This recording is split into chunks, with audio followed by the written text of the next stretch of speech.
काला साया।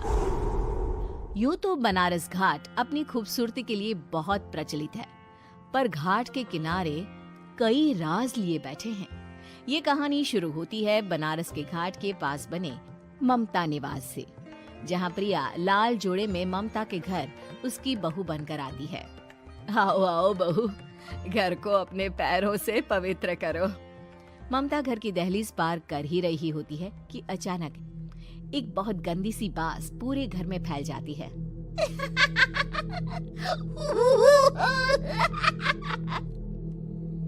ये बदबू और ये आवाजें, ये कौन हंस रहा है माँ? अब ये पड़ोसी ना हमारे थोड़े अलग से है। कहाँ हम शाकाहारी और ये मांस मच्छी खाने वाले। छोड़, तू ध्यान मत दे और गृह प्रवेश कर। और हाँ बहू, अपनी सास की एक बात हमेशा याद रखना, इन पड़ोसियों से तो कभी बात नहीं करेगी। अच्छे लोग नहीं है ये। अपनी सास की ये बात मानेगी ना बेटा? हाँ माँ, जो आपकी मर्जी, मैं उनसे बात नहीं करूंगी।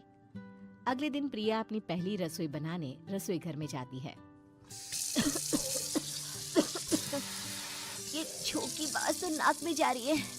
एक काम करती हूँ, खिड़की खोल देती हूँ। प्रिया खिड़की खोलने जाती है। इतने जाले, लगता है इस खिड़की को कभी खोला ही नहीं गया। पर ऐसा क्यों? ओह, नॉन वेज की स्मेल आती होगी ना। 2 मिनट के लिए खोल लेती हूँ, फिर बंद कर दूंगी। प्रिया खिड़की खोलती है। खिड़की खोलते ही उसकी नजर सामने वाले घर की खिड़की पर पड़ती है, जहाँ एक लड़की खड़ी होती है।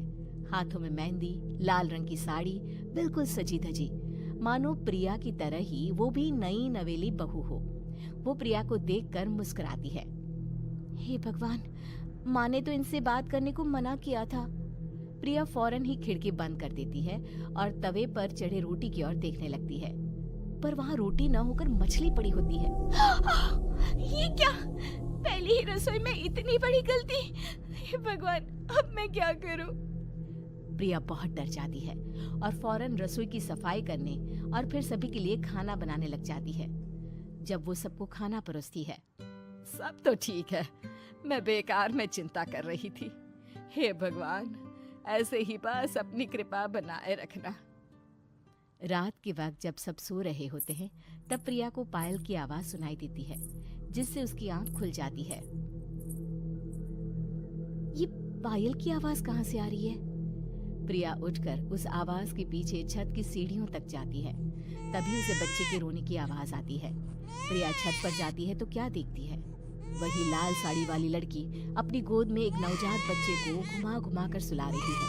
तभी प्रिया की नजर उसके पेट पर पड़ती है। ओह गॉड, ये तो प्रेग्नेंट भी है। सुनिए, बच्चा सो नहीं रहा है क्या? मैं कुछ मदद करूं? नहीं नहीं, आपके घर वालों को अच्छा नहीं लगेगा, मैं संभाल लूंगी। स्नेहा की गोद से बच्चा हाथ मारकर प्रिया की गोद में आने को छटपटाने लगता है। दोनों घर अगल बगल में बने होने के कारण प्रिया उस बच्चे को गोद में ले लेती है। प्रिया के पास आते ही वो सो जाता है। बच्चे का वो स्पर्श रात भर प्रिया भूल नहीं पाती और अगली सुबह वो छत पर कपड़े सुखा रही होती है। तभी उसे एक औरत इशारा करके बुलाती है। स्नेहा कह रही थी बाबू तुम्हारी गोद में आते ही सो गया। मैं गौरी, स्नेहा की माँ हूँ। बहू, घर आना, बाबू को खिला भी लेना।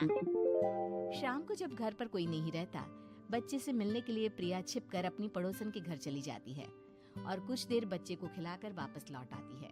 इसके कुछ दिन बाद ही प्रिया को पता चलता है कि वो माँ बनने वाली है। ममता की खुशी का ठिकाना नहीं रहता।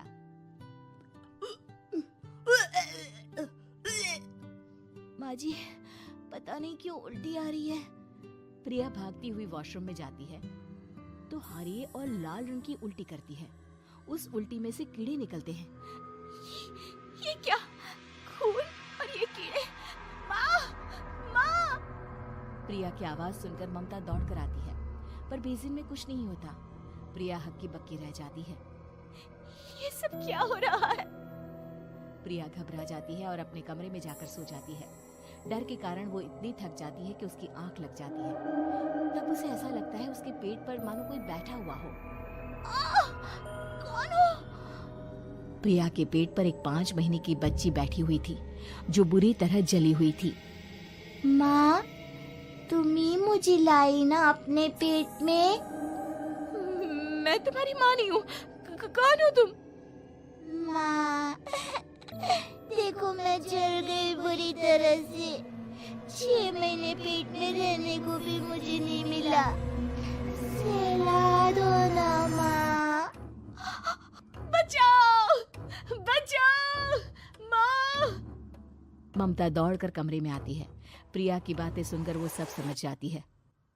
तू कहीं बगल वाले घर में तो नहीं जाकर आई ना बहू? मुझे माफ कर दो, मैं गई थी माँ। उस घर में सब मरे हुए हैं बहू। कई साल पहले स्नेहा उस घर में बहू बनकर आई थी। कुछ ही दिन में वो एक बच्चे को जन्म देने वाली थी। पूरा घर बच्चे के आने की खुशी में खोया था कि एक दिन अचानक उस घर में आग लग गई। सब बुरी तरह जलकर मर गए। गौरी आज भी दादी बनने का इंतजार कर रही है और इसीलिए स्नेहा ने अपना अजन्मा बच्चा तुम्हारी कोख में डाल दिया। ममता ये कह रही होती है कि पीछे से उसके पैरों को एक बच्चा पकड़ लेता है। दादी, दादी। माँ, स्नेहा की गोद में यही बच्चा था। ये बच्चा कौन है फिर? तेरी मौत है। तेरी भी दादी। जिस चीज का ममता को डर था वही हो गया। ममता निवास के ऊपर मौत ने चादर बिछा दी थी। प्रिया का पेट ऐसे बढ़ जाता है मानो 9 महीने का हो। 2 हाथ उसके पेट से बाहर निकलते हैं। बहू, संतोष को फोन कर, किसी पंडित जी को बुला बहू। प्रिया का पति भागता हुआ घर आता है। ये तो होना ही था माँ। तेरा पाप तेरे सामने आ गया तो तू सह नहीं पा रही है। स्नेहा घर में आग लगी नहीं थी, माँ ने लगाई थी, प्रॉपर्टी की लालच में। और वो बच्चा मेरी पहली पत्नी का बच्चा है, मेरा बेटा, जो कि उस आग की चपेट का शिकार हो गया था। मैंने तुमसे ये सब माँ के कहने पर छुपाया था। मुझे माफ कर दो प्रिया। तुम अगर चाहो तो यहाँ से जा सकती हो। मैं तुम्हें किसी भी बंधन में रखना नहीं चाहता। मेरी शादी हुई है आपसे, मैं आपको छोड़ नहीं सकती, पर उससे पहले हमें स्नेहा, उसकी माँ और बच्चे की आत्मा की शांति करवानी होगी। संतोष और ममता गौरी के घर जाते हैं। अंदर सब कुछ जला हुआ होता है। जमीन पर जली हुई लाशें बिखरी हुई थी। ममता रो रो कर अपने करने की माफी गौरी से मांगती है। प्रिया स्नेहा के घर वालों का अंतिम संस्कार करवा देती है और ममता निवास फिर से आत्माओं के साए से मुक्त हो जाता है।